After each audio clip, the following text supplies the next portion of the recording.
memiliki lebih dari 3.000 karyawan. Siapa sangka ternyata pria ini adalah lulusan sekolah menengah dari kampung. Tekad dan keyakinan yang ia miliki membuatnya bisa memiliki beberapa perusahaan dan bisnis yang menjanjikan. Hampir 10 tahun meninggalkan kampung halaman tercinta. Ternyata Andi baru saja menyelesaikan studi bisnisnya di luar negeri. Siapkan kedatangannya dengan jamuan yang sangat besar. Ternyata Andi sudah berniat untuk pergi ke kampung halamannya. Datang dengan mengendarai helikopter pribadi dan disambut beberapa ajudan. Tidak pernah terpikirkan olehnya bisa kembali menginjakkan kakinya kembali di kampung dengan kesuksesan yang telah dia miliki. Menyambut dan siapkan mobil untuk mengantar Andi ke kampung halamannya. Sekretaris rupanya sudah siap untuk membawanya bertemu kembali dengan keluarga tercinta. Silahkan ketua, aku akan mengantar Anda dengan mobil ini ke sana. Tak butuh waktu lama Andi pun meninggalkan bandara helikopter menuju tempat keluarganya sekarang tinggal. Masih dengan kehidupan yang sangat sederhana. Siapa sangka ternyata adik ipar tercinta sudah menjadi orang yang sangat sukses. Tidak ada yang tahu jika hari itu Andi akan kembali. Namun firasat membuat sang ibu ingin siapkan hidangan yang sangat banyak. Sementara Juju yang terlihat sangat pusing akibat biaya sekolah putri yang sudah menunggak, membuatnya terlihat sangat bingung. Sementara Andi satu-satunya harapan untuk keluarga belum juga memberikan kabar tentang keberadaannya yang sudah lama tinggal di kota. Namun ibu sangat yakin hidup Andi sudah jauh lebih baik dan dia pasti akan kembali membawa kabar baik itu untuk mereka semua. Terdengar suara gaduh dari halaman rumah mereka, membuat mereka terkejut dan melihat siapa yang datang. Rupanya mereka tak lain adalah salah satu kerabat Andi yang masih cukup berada, namun sangat sombong. Menghina dan merendahkan makanan yang sedang dihidangkan seolah itu tidak layak untuk dimakan oleh manusia. Makanan apa ini? Kalian pikir makanan ini layak untuk disantap? Ayam saja malas melihatnya. Dari tahun ke tahun hanya ini yang bisa kalian sajikan untuk dimakan. Lalu mana anak dan adik ipar yang selalu kalian banggakan itu? Sudah bertahun-tahun, tak ada kabar. Jangan-jangan dia sudah mati. Tak terima mendengar perkataan gadis itu. Juju pun memarahinya. Beruntung hati ibu Andi sangat lembut. Bukannya ikut marah justru malah menasehati. Sementara bibi Andi yang sangat sombong tak terima jika ibu Andi menasehati putrinya. Bahkan mereka tak segan-segan merendahkan kakak ipar Andi yang tak mampu memberikan pendidikan yang terbaik untuk putrinya. Lihat anakmu, bagaimana dia bisa pintar jika setiap hari kau berikan makanan hewan untuknya. Kedatangan mereka ke sana, rupanya lagi-lagi ingin meminta keluarga Ande untuk pindah dari rumah itu. Mengingat selama ini keluarga mereka sering meminjam uang kepada keluarga Ija. Mengancam akan naikkan 2 kali lipat dari semua hutang yang mereka pinjam, ternyata mereka benar-benar tak punya hati. Saat sedang bertengkar, tiba-tiba datanglah pria asing yang mereka sendiri tidak mengenalnya. Rupanya pria itu memang sengaja diundang oleh Ija untuk mengenalkannya pada Juju. Mengingat pria itu adalah salah satu orang berpengaruh di desa mereka saat itu. Ija tak ingin buang kesempatan untuk menjodohkannya pada Juju demi kepentingannya semata. Berjanji akan berikan semua yang terbaik untuk Juju dan keluarganya jika Juju menerima lamaran pria tua itu. Bagaimana, apa kau setuju? Sementara itu Andi yang sedang dalam perjalanan menelusuri jalan sempit menuju desa pun sudah hampir sampai. Tak ingin membuat semua keluarga terkejut dengan kedatangannya kali ini. Sepertinya Andi ingin menemui keluarganya sendiri dulu. Ya ibu, aku kembali. Mengancam akan mengusir mereka dan menggusur rumah itu jika Juju tidak menyetujui permintaan pria tua itu. Tak terima dengan ancaman mereka, ibu Andi pun berteriak dan mengusir mereka untuk pergi. Keluar kalian sampai kapanpun, aku tidak akan pergi. Salah sendiri kalian pinjam uang dariku. Memangnya kalian pikir uang yang kudapat itu datang dari pohon? Tunggu apa lagi? Cepat ikut tuan ini sekarang juga. Juju yang lemah tak bisa berbuat apa-apa selain menahan rasa sakit. Apa yang kalian lakukan? Jangan sampai calon istriku ini terluka. Tak ini, jika pria itu marah, Ijah pun akhirnya mengalah dan lepaskan Juju. Lagi-lagi pria itu mengancam akan menyita rumah mereka jika Juju menolak lamarannya. Asal kalian tahu, banyak sekali wanita di kampung ini yang ingin menikah dengan tuan ini. Tapi dia hanya memilih janda miskin sepertimu. Dan kami adalah manusia miskin dengan martabat. Cepat pikirkan ini, aku tidak punya waktu banyak. Jika hari ini tidak ada uang 500 juta, maka akan aku hancurkan tempat ini. Kecuali hari ini kau mau menikah dan ikut bersamaku. Tunggu apa lagi kalian ini, jangan belagu. Ini adalah kesempatan jika kalian ingin masa depan anak dan cucu kalian lebih baik. Pikirkanlah semua ini demi cucu kalian. Tak terima mereka merendahkan menantunya, ayah Andi pun mengancam mereka. Daripada aku menikah dengan bajingan ini, lebih baik aku menjanda seumur hidupku. Dasar wanita bodoh tak tahu diri. Masih bagus ada yang mau denganmu bukannya memanfaatkan kesempatan. Tolong jangan paksa aku. Tak terima Juju menolaknya mentah-mentah, pria itu pun marah hingga menampar wajah Juju. Sementara Andi yang baru tiba di halaman rumah, melihat keluarganya diperlakukan seperti hewan pun sangat terkejut dan marah. Melihat Andi tiba dengan keadaan yang sangat baik, Juju sang kakak ipar pun terlihat sangat bahagia. Kemana saja selama ini kau adikku? Coba jelaskan semua yang terjadi padanya. Sepertinya Andi benar-benar bingung harus memulainya. Sementara ayah dan ibu Andi yang sudah lama tak mengetahui kabar dan keberadaannya sempat berpikir, jika Andi sudah tidak ada, tidak terima dia diperlakukan serendah itu, pria itu pun marah dan mengancam keluarga Andi. Bahkan Ijah pun ikut mengancam tetap akan menjodohkan Juju padanya. Tidak bisa. Jangan pernah kalian sakiti ibuku. Kalian itu bukanlah manusia. Kalian semua orang jahat. Apa yang kau katakan? Ini semua pasti didikan ibumu yang tak tahu diri ini. Andi yang tak terima jika kakak iparnya diperlakukan tidak adil, kembali mengancam Ijah dan keluarganya. Sementara anak Ijah yang tak terima jika ibunya diperlakukan kasar pun ikut membela kebodohan ibunya. Merasa jika keluarganya memiliki hutang pada mereka, Andi pun menjamin akan kembalikan semua tanpa tersisa. Memangnya kau punya uang sebanyak itu? Ingat aku tak suka main-main. Jika kalian tidak bisa kembalikan uangku sebesar 500 juta, hari ini juga, maka akan kuhancurkan rumah ini dengan tanganku sendiri. Sementara itu sekretaris Andi beserta kerabat Andi di kota sudah menyiapkan hadiah yang akan diberikan untuk keluarganya di kampung. Ucapkan terima kasih atas kepercayaan padanya diikut sertakan dalam kegiatan ini. Ternyata pria ini adalah putra dari klien terbaik Andi. Merasa bersyukur diajak oleh sekretaris Andi untuk pergi ke desa bersamanya. Wanita yang di sebelah anak klien Andi adalah calon istri yang akan mereka ajak. Jika kalian membuat masalah, maka aku tidak bisa melindungi kalian berdua di sana. Baiklah Tuan Chen, kita pergi sekarang. Pergi dengan beberapa mobil mewah lengkap dengan ajudan yang mendampingi mereka, menuju desa sesuai perintah yang sudah diberikan oleh Andi. Kalian sadar tidak? Selama ini keluargakulah yang sudah membantu kalian. Kalian tidak perlu khawatir, aku pasti akan kembalikan semuanya. Minta sekretaris untuk pergi ke desa sekarang juga, dan bawa uang sebanyak mungkin. Ternyata Andi hanya memberi sekretaris waktu tidak lama untuk sampai di desa. Perintahkan putra klien Andi untuk mengikuti dari belakang dan ikuti instruksi dari sekretaris. Sepertinya mereka akan tiba dalam waktu lebih cepat dari yang diperkirakan. Melaju dengan kecepatan tinggi, semua supir diminta untuk tetap berkendara dengan aman, agar sampai di desa dengan selamat. Lagi-lagi pria itu meremehkan Andi. Mengingat usia Andi yang jauh lebih muda darinya, pria itu berpikir jika Andi hanyalah karyawan biasa. Bahkan tak segan pria itu berpikir jika Andi hanyalah seorang satpam rendahan di kota. Bahkan dia tak segan membanggakan jika putranya adalah seorang pengusaha muda yang sukses. Ambil uang ini. Aku pikir cukup untuk membeli harga dirimu dan keluargamu Juju. Lemparkan kartu ad itu pada Juju. Sekali lagi aku katakan, aku tidak butuh uang Anda. Hei wanita miskin tak tahu diri. Apalagi yang kau sombongkan dari ketipuan yang sangat menyedihkan selama bertahun-tahun ini. Jika kau masih bersikeras menolakku dan tak bisa membayar hutangku hari ini juga, maka memohon ampunlah dan berlutut di hadapanku sekarang juga. Pergi kalian dari rumahku. Apa terlalu mahal mulutmu mengatakan kata maaf padaku? Bagaimana jika aku berikan mobil mewah ini sebagai salah satu mahar untukmu?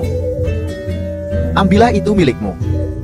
Lagi-lagi Ija merayu dan meminta Juju untuk berpikir ulang jika dia berani menolak pria itu. Andi yang tahu jika mobil yang diberikan hanyalah mobil murahan pun ikut meremehkan pria itu. Sementara itu Lila kekasih Andi sedang dalam perjalanan menuju ke desa terlihat sangat anggun dan elegan. Bahkan sekretaris Lila pun sudah siapkan hadiah yang banyak untuk keluarga besar Andi di desa.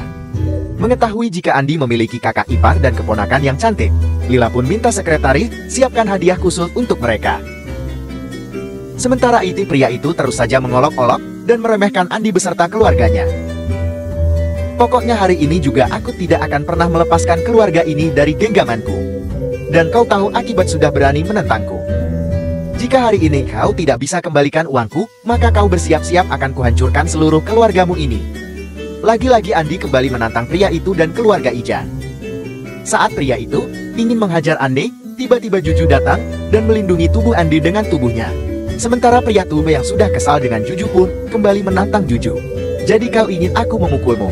Baiklah, kalau begitu bersiaplah. Tanpa rasa bersalah pria itu memukul Juju di hadapan Andi, membuat Andi terkejut dan marah besar pada pria itu. Dengan kekuatan penuh pria itu menendang Andi hingga terjatuh. Sementara itu Juju dihajar oleh pria dibantu oleh ibu. Tak terima ibu Andi menolong Juju, pria itu pun spontan menampar wajah ibu Andi, mengancam akan menghancurkan keluarga Andi. Sepertinya pria ini kesabarannya sudah habis. Sekretaris Andi yang sudah semakin dekat dengan rumah Andi pun terlihat mengemudi dengan kecepatan tinggi. Lagi-lagi Jah ikut mentertawakan kelakuan kerabatnya itu. Tiba di rumah Andi, semua orang bersiap-siap ingin berikan kejutan oleh kedatangan mereka. Mendengar kegaduhan yang terjadi di dalam, Sekretaris Andi minta semuanya bersiap-siap untuk masuk. Instruksikan semua ajudan untuk mengikuti arahan dan perintah yang dia berikan. Semuanya pun setuju. Dasar sok jual mahal kau Juju. Jangan egois, kau harus pikirkan juga bagaimana nasib putrimu itu. Sementara putra Klin Andi masih menunggu instruksi untuk masuk, tetap menunggu perintah Sekretaris Andi. Karena mereka sangat tidak sabar dan tak suka diatur, akhirnya memutuskan untuk masuk ke dalam tanpa adanya instruksi terlebih dahulu. Sekretaris yang tiba di rumah pun sudah siapkan semua barang dan hadiah yang Andi perintahkan. Bawakan kue yang berlapis emas. Seperti yang kita ketahui itu adalah kue yang sangat mahal. Keluarga Andi hanya bisa terdiam dan terkejut.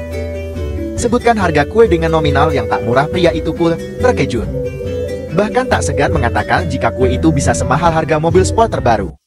Kerabat Andi yang sombong itu pun sangat terkejut dan tak percaya. Sebutkan bahwa dia adalah sekretaris dari perusahaan yang sangat besar. Pria itu semakin sangat ketakutan.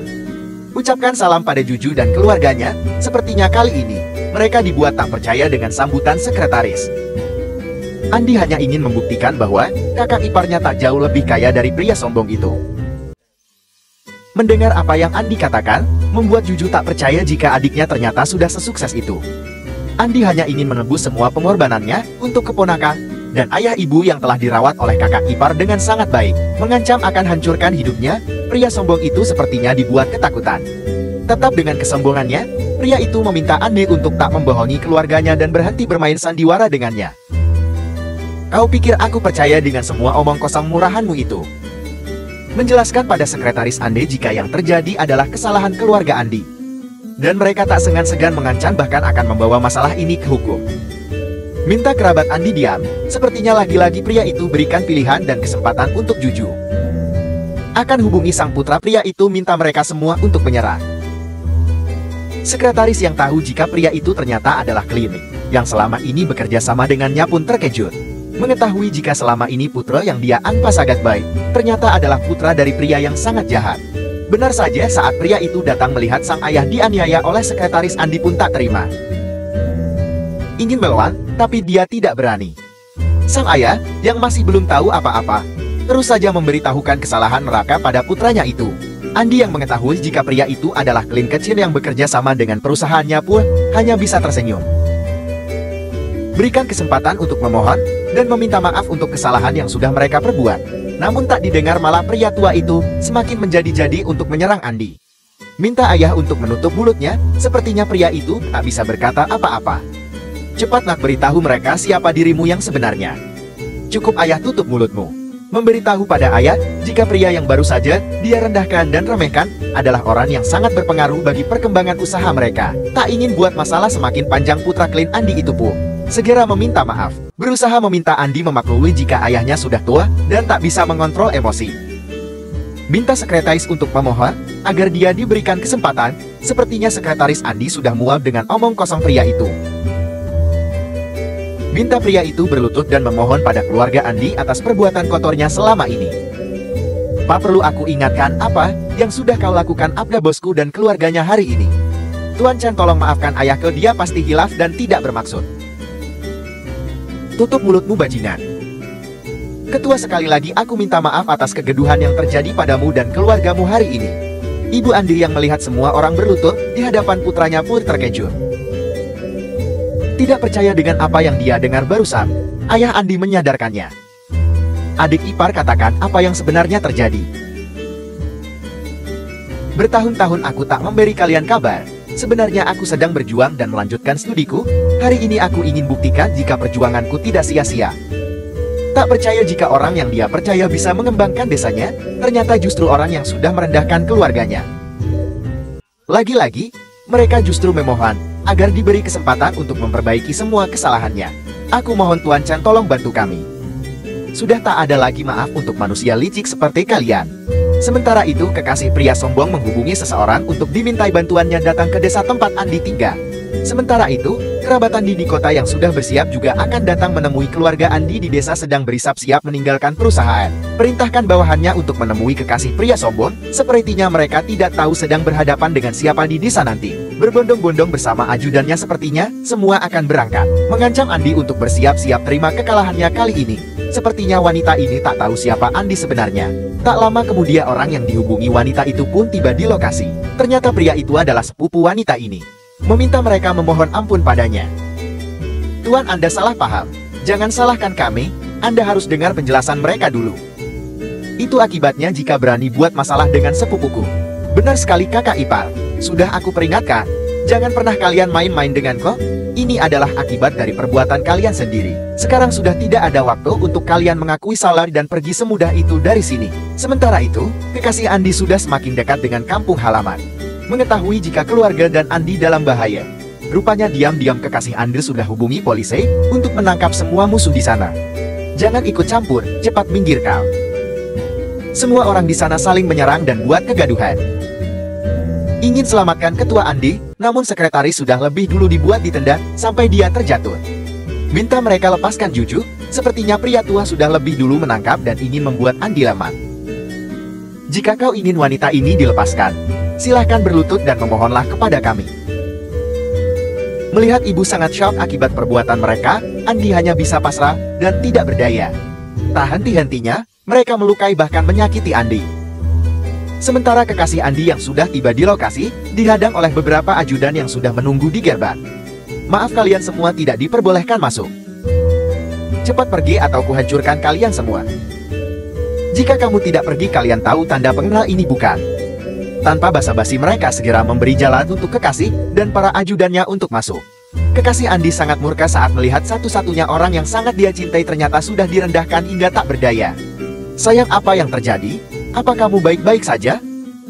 Tenang sayang, aku baik-baik saja, tidak ada yang terlalu serius. Dengan sombongnya mereka lagi-lagi meremehkan Andi beserta calon istrinya. Berpikir, jika mereka bukanlah lawan yang patut dijadikan lawan. Ayolah manis, lebih baik kau denganku. Untuk apa kau membela pria miskin yang mengaku-ngaku adalah orang hebat ini? Perintahkan ajudan memberi hukuman yang setimpal untuknya. Tanpa pikir panjang, ajudan segera memukul kaki pria itu hingga terjatuh dan tidak berdaya. Terlihat wajah kekasih Andi yang sangat murka pada pria itu. Kamu siapa? Aku adalah orang yang akan menghancurkan kalian satu persatu. Tiba di lokasi tempat tinggal Andi dan keluarganya. Siapa yang menyangka jika pria tua itu adalah orang yang sangat penting bagi perusahaan mereka semua. Semuanya sudah berakhir sekarang. Apa yang harus kita lakukan, ayah? Mengapa kita tidak pergi saja dari sini? Bagaimana lagi kita bisa pergi dari sini? Dasar bajingan, beraninya kau merendahkan seluruh keluargaku? Apa kau sudah bosan hidup? Apa kau berani padaku sekarang? Tolong dengarkan penjelasanku, ketua. Aku mohon maafkan aku. Terus memohon dan meminta maaf agar diampuni semua kesalahannya. Terlihat pria sombong itu tak bisa berkutik. Beruntungnya, kekasih Andi segera menghubunginya untuk mengamankan lokasi kejadian. Andi terlihat sangat tenang melihat dia bisa membantunya dan keluarga. Minta dia untuk membawa pria itu ke kantor polisi dan berikan hukuman yang setimpal. Dan tidak akan lepaskan semua masalah yang sudah dibuat olehnya pada keluarga Andi selama ini. Sekarang kalian semua tahu siapa orang yang sudah kalian tindas ini. Ketua, mohon maaf, kami akui ini semua salah kami. Kami mohon lepaskan kami kali ini saja. Kalian semua, pergi dan tangkap semua bajingan ini untukku. Tak butuh waktu lama semua orang yang sudah membuat masalah dengan Andi dan keluarganya pun digelandang untuk diberi hukuman yang setimpal. Mengenalkan seluruh anggota keluarga Andi pada kekasih dan calon mertuanya. Terlihat betapa bahagianya kakak ipar Andi melihat adiknya bisa sesukses seperti sekarang ini. Ucapkan terima kasih pada kakak ipar yang sudah bersedia merawat dan menjaga keponakan serta orang tuanya. Adikku, bagaimanapun juga orang tuamu dan suamiku, itu adalah orang tuaku juga. Aku sangat bersyukur memiliki kakak ipar sepertimu. Kali ini, giliranku untuk membalas semua kebaikanmu. Mulai hari ini, dan seterusnya kalian semua ikut aku ke kota dan kita mulai hidup yang lebih baik di sana. Akhirnya Andi bisa wujudkan cita-citanya untuk membahagiakan keluarganya dengan segala usaha dan jerih payahnya selama ini.